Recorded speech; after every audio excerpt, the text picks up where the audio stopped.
All right, let's talk about this CPCTC business. So CPCTC means corresponding parts of congruent triangles are congruent.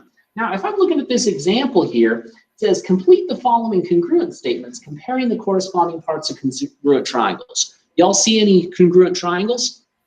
Neither do I, but guess what? We don't have to. We have this. We have that congruent statement.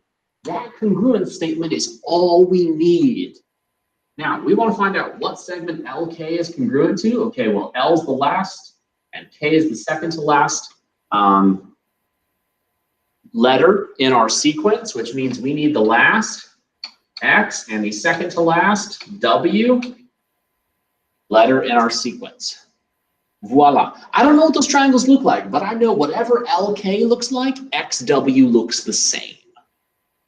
Now, I can do the same thing with angles that I just did with sides. So if I look and I say angle W, where is that? Oh, angle W is right there in the middle, so I'm going to take that other one in the middle, K. I don't know what angle W is, but whatever it is, angle K is also that measure. Let's do another example. Let's say we got a quadrilateral EFGH, and it's congruent to quadrilateral QRST. We need to figure out which one of these congruent statements is true. Okay, let's look at H first. Okay, H is the last digit. H is congruent to T. Oh, hey, that is true. Sweet. We found our answer. Let's talk about why the other ones are wrong. I'll go ahead and switch those. All right, FE. Okay, FE would be congruent to RQ. So I would need to rewrite that as RQ if I wanted that to be a true statement. HF. HF, where's HF? H and then F, so that would need to be congruent to T and then R.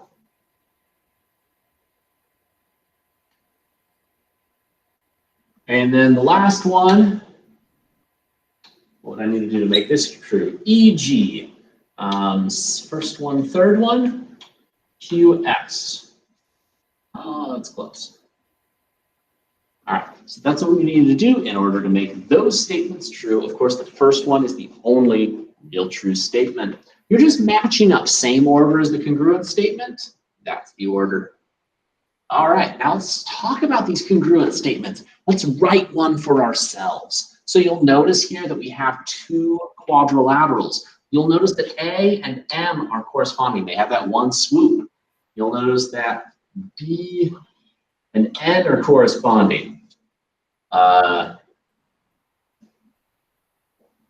D and P are corresponding. And C and O are corresponding. So whatever congruent statement we want to make, we need to make sure the corresponding parts are matching up. Okay, so I see A, B, C, D. So A corresponds to M. Oh, is that an M? Nope. So we know this isn't our guy. All right, I see B, C, D, A. All right, B corresponds to N. Hey, we started off with B and N corresponding. Okay, there's hope for this one. Let's see if it works out. Then it starts with C. C corresponds to O. Hey, C, O, sweet. This thing is going to work out. Then it goes to D. All right, D corresponds to P. There's D, there's P. All right, and then finally we have A, which corresponds to M. A to M. This is our answer. Sweetness. And make sure whenever you're writing a congruent statement, you just write corresponding parts in the same order, and you'll get the right answer. Now let's look at this one. It says we got a polygon. Polygon ABCD is equal to a polygon EFGH. And we know that BC and FG, okay, well, BC, those are my middle two, FG, my middle two. Okay, so these are corresponding parts, which means that they are equal to each other. Okay, we want to find the value of B and FG. You may give the exact answer or round to the nearest 100. We're just going to give the exact answer. Okay, so it told us that those two things are equal. Well, if two things are equal, set them equal to each other.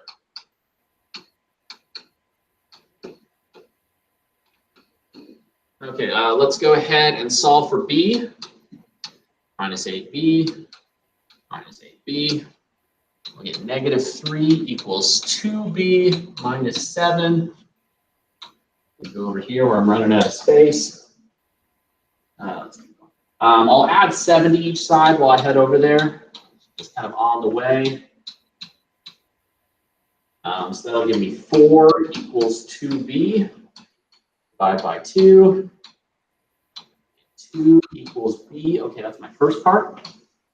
Now, in order to find fg, I'm going to plug that b value in. So we'll have 10 times 2 minus 7. That's 20 minus 7 is 13. There's my answer. Ooh, this one gets a little harder.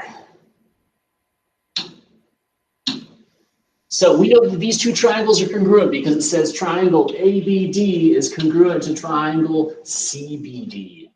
It says, you may give the exact answer around your answer to your 100th. Again, we're just going to go exact. Okay, we want to solve for A first. Now I see A right here. And A is pointing at this angle.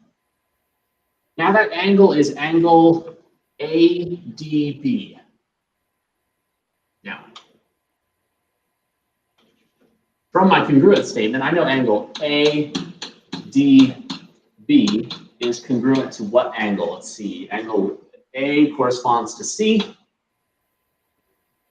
D corresponds to D. And B corresponds to B.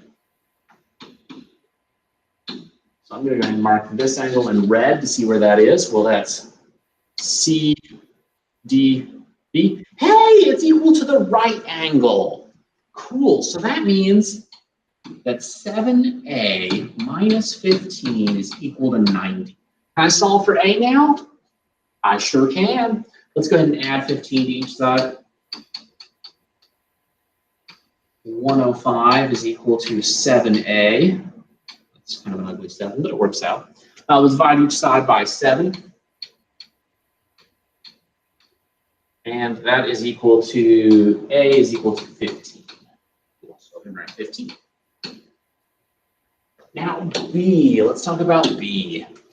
Okay, B is along the side AB. Segment AB is congruent to, well, A corresponds to C, and B corresponds to B. Segment CB, which is 16. So that means that I know B minus 14 is equal to 16. So I'll add 14 to each side. And B is equal to 30. Sweet.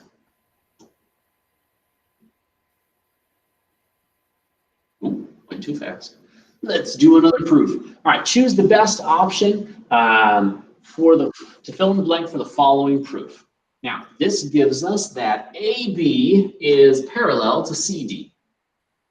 Okay. It also gives us that AB is congruent to CD. Okay, cool. And that's all it gives us. Okay, so first we start off restating the givens. And before we go into the other given, we make a little statement. Angle A is congruent to angle D by alternate interior angles theorem. Now, hopefully you're able to notice that, hey, we got a parallel line, and this transversal. And yeah, that totally makes that true. Those are alternate interior angles. But then we also get another piece of information by alternate interior angles. We're told that angle B and C are also congruent. I still have a parallel line. I still have a parallel line. I still have a transversal. Okay, that works out too. We have a 2-for-1 deal. We have 2 transversals. Okay, so that'll check out. We are then told, hey, those triangles are congruent. Okay, let's look at our picture for a second. Oh, I guess I should be too smooth.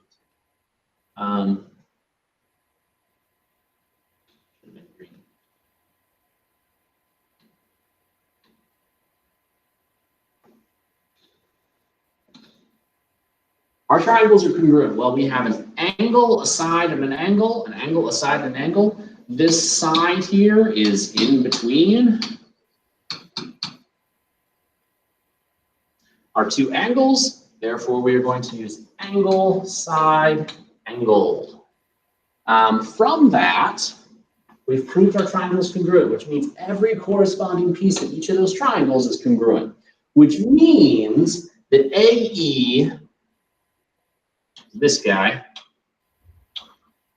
is congruent to DE, which is this guy.